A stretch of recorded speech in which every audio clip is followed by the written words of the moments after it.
Mag-slice ng pula at puting sibuyas ng onion rings. Mag-chop din ng konting sibuyas. I-chop din ang bawang. Pigain ang kalamansi at alisin ang buto nito. Sunod, ilagay sa isang bowl o container ang pork liempo. Lagyan ito ng chinap na bawang, paminta, magic sarap kung gusto mo, kung ayaw mo naman ay skip mo na lang to. Sunod ay oyster sauce at soy sauce.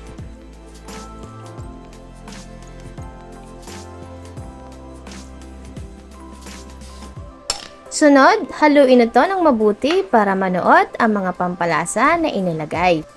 Ilagay na rin pala yung calamansi extract, kaya nakalimutan lang namin, at haluin lang ito ng mabuti ulit.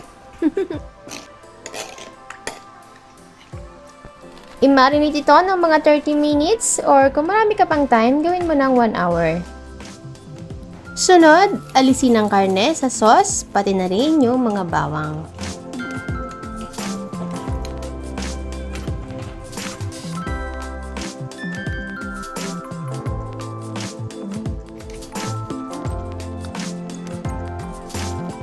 Sunod, magpainit ng mantika sa kawali. I-fry ang onion rings ng mga 1 minuto.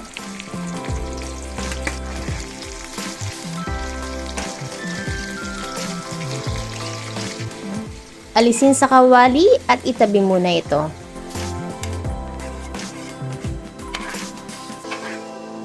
Sunod ay i-sear or i-fry ang pork liempo.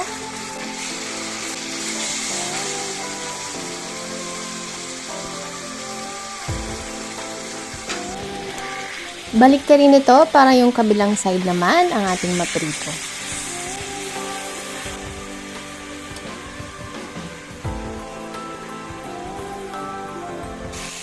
Alisin sa kawali at itabi muna.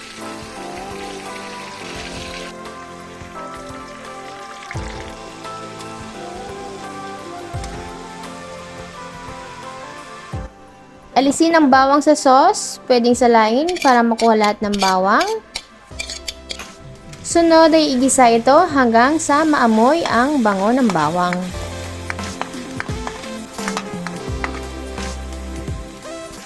Igisa rin ang siling labuyo. Kung gusto nyong mas spicy pa dyan, ay pwede nyo pong dagdagan ng sili.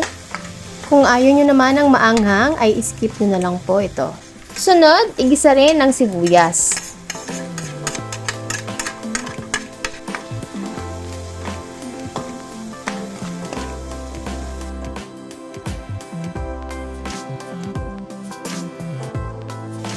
Sunod, ilagay na ang pork liempo.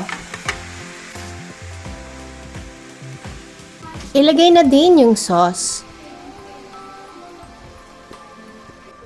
Lagyan na rin ito ng tubig.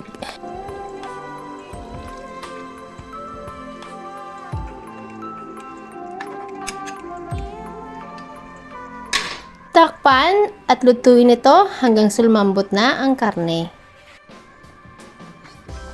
This time ay malambot na niyan ang karne.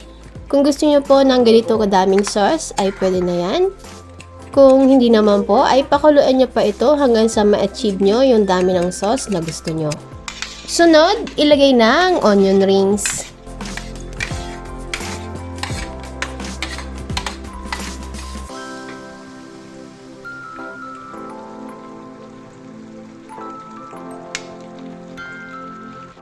Subukan nyo na rin gawin ito sa inyong pork liempo. Sa sarap nito, siguradong mapaparami talaga ang kain mo.